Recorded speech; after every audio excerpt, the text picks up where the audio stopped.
ขอความนอบน้อมจงมีแด่พระรัตนตรัยเจ้าสามประการ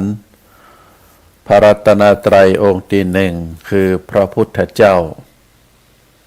พระรัตนตรัยองค์ที่สองคือพระสัทธรรมเจ้าพระรัตนตรัยองค์ที่สามคือพระอริยสังฆเจ้าข้าพระพุทธเจ้าขอเคารพนอบน้อมกราบไหว้แตบไตรไวสาคุณพระรัตนตรัยเจ้าถึงสามประการโดยความเคารพสักการะเป็นอย่างยิ่งขอถวายความเคารพ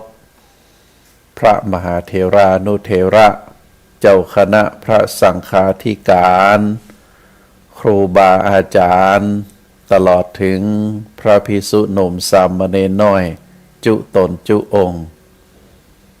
ณโอกาสบัดนี้ก็ขอเจริญพร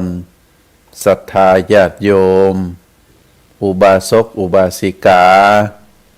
ผู้ที่กำลังรับฟังรายการตั้งขึ้นสถานีวิทยุแห่งนี้จุผู้จุคนต่อจากนี้ไป